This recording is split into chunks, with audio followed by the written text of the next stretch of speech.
आप देख रहे हैं आदित्य भारत न्यूज। साहस सच कहने का। कोरोना से लाखन मर गईले, लासन से गंगा भर गईले, टिकठिया कफन नोचत कुकुर बिलार बा। ए बाबा काबा यूपी में काबा। जो डबल इंजन की सरकार है, केवल एक बिहार से गाना आया था उससे घबरा गई। कहो तो प्ले करा दूं मैं आपके लिए, कहो तो मैं प्ले कर दूं। अगर आप हाँ कहो तो मैं प्ले कर सकता हूं आपके लिए। मंत्री के बेटवा बड़ी रंगदार बा, मंत्री के बेटवा बड़ी रंगदार बा, किसानन के छाती पे रौंदत मोटर कार बा। ए चौकीदार बोला के जिम्मेदार बा काबा यूपी में काबा। नहीं ऐसे नहीं, अभी नहीं। उनके जो मैंने पहले भी कहा, उनके बहान में जो चलेगा वो सब झूठ होगा। और इसलिए कि जब विज्ञापन इन्होंने झूठ के डाले थे, आपको याद होगा, फ्लाईओवर बंगाल का था, चीन का एयरपोर्ट था, जो फैक्ट्रियां दिखानी थी तो अमेरिका की थी। कम से कम इन्हें बताना चाहिए जो इन्वेस्टमेंट मीट हुई थी दो, एक डिफेंस की और एक उससे पहले, तो आखिरकार उत्तर प्रदेश में क्या इन्वेस्टमेंट आया। और जो बरेली के झुमके की बात की थी, बरेली की इंडस्ट्री के लिए क्या सपोर्ट किया है, या कोई नया कारखाना उद्योग आया हो तो बताइए। बगल में जिला है, मान लीजिए कोई दूसरा, उसमें क्या आया है, पीलीभीत में क्या आया है, बदायूं में क्या दिया सरकार ने, फिरोजाबाद में क्या किया, रामपुर में क्या किया, मुरादाबाद में क्या नया किया, सहारनपुर में कौन सा बड़ा फैसला ले लिया, मुजफ्फरनगर में कौन सा नया कारखाना लगाया, गाजियाबाद के कारखाने बेच दिए, बंद हो गए, खत्म हो गए। वन डिस्ट्रिक्ट वन प्रोडक्ट में किस प्रोडक्ट के लिए क्या बजट दिया है, क्या है वो वन डिस्ट्रिक्ट वन प्रोडक्ट का प्रोजेक्ट।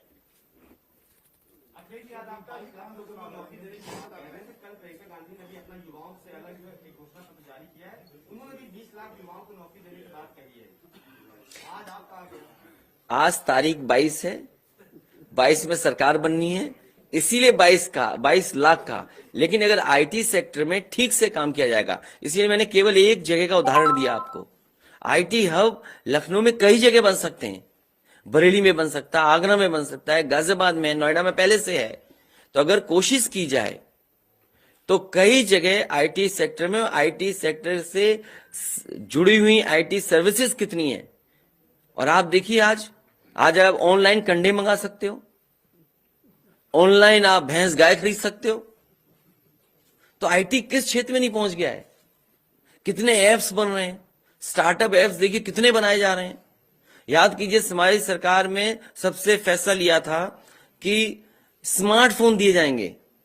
अगर सरकार की नीयत साफ होती तो 1 करोड़ से ज्यादा उस समय भी रजिस्टर हो चुके थे बच्चे जो फ्री स्मार्टफोन पाते।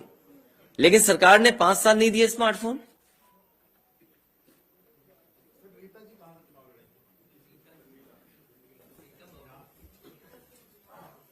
हरदोई जिले में सबसे पहली सीट।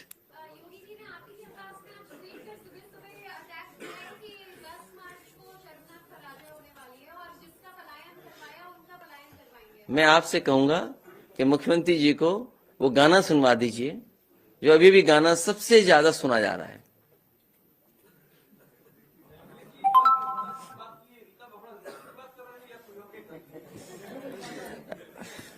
ये पढ़ पा रहे हो कि नहीं पढ़ पा रहे हो? आज केवल ये बात होगी।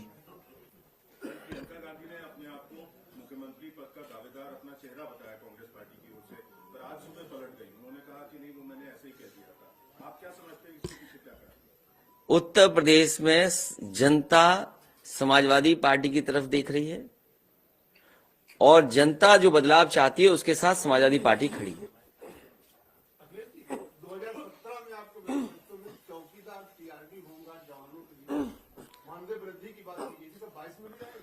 वो अभी जब मैनिफेस्टो जब आएगा तो तमाम बिंदु कवर होंगे। ये इसीलिए मैंने कहा कि केवल आईटी सेक्टर के बारे में मैं कह रहा हूं जिसमें नौकरी और रोजगार मिल सकते हैं। तो केवल आज एक सेक्टर के बारे में बात की, लेकिन जब मैनिफेस्टो आएगा तो आप ये जो सवाल उठा रहे हैं उन चीजों को भी शामिल करने जा रहे हैं।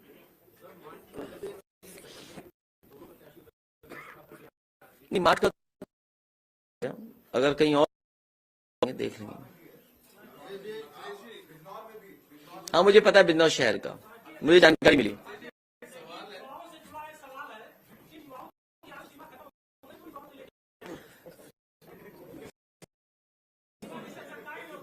आपको अपनी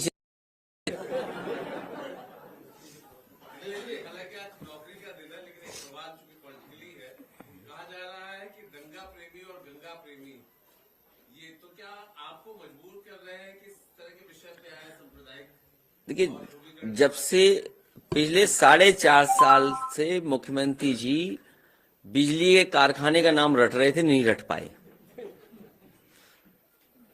इसलिए उनके पास जो शब्द हैं, जो रटे हैं, वही बोल सकते हैं वो।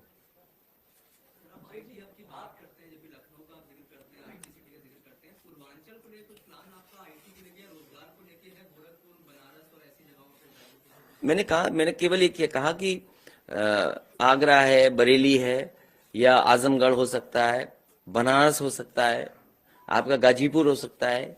जब एक्सप्रेसवे गाजीपुर तक पहुंच गया है, और अगर हमारी समाजवादी पार्टी का जो पुराना मैनिफेस्टो था, जो 2017 में था, अगर आप उसमें देखेंगे तो कई जगह हम लोगों ने शहर चिन्हित करके कहा कि इनमें भी आईटी हब बन सकते हैं। तो क्यों नहीं पूर्वांचल में जा सकता है? और पूर्वांचल में जरूरत है, क्योंकि ट्रेनिंग इंस्टीट्यूट जरूरत है। 12th के पास करने वाले बच्चों को क्या नौकरी रोजगार मिल सकते हैं, उसकी अगर ट्रेनिंग मिल जाएगी तो वो रोजगार और नौकरी पा सकते हैं।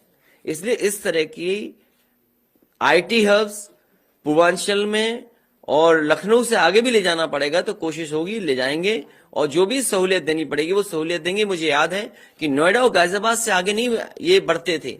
कम से कम पिछली सरकार में समाजवादी लोग लखनऊ तक ले आए। अगली बार हो सकता है झांसी तक चले जाएं, अगली बार हो सकता है गाजीपुर तक चले जाएं। कम से कम डबल इंजन की सरकार को कुछ काम आगे बढ़ाना चाहिए था। इसलिए जिन्होंने काम रोका, विकास रोका, खुशहाली रोकी, उनको हटाना है।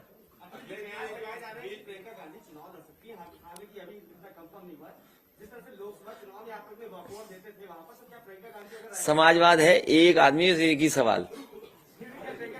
नहीं, ये जो आपने अधिकारी हटाने की बात करी कि अभी तक कोई अधिकारी हटे तो कैसे आप समझते हैं निष्पक्ष चुनाव हो पाएगा? और निष्पक्ष की बात यहां तक है कि ये कैसे पता था भारतीय जनता पार्टी को कि उन्हें एलईडी वैन्स की जरूरत पड़ेगी? उन्हें कैसे पता था कि उनके पास ऐसे व्यवस्था हो जहां से वो डायरेक्ट स्पीच दे सकें मिनिस्टर्स के घरों में या उनके संगठन के लोगों में? इसका मतलब उन्हें पहले जानकारी थी, इसीलिए उन्होंने सब तैयारी कर ली थी।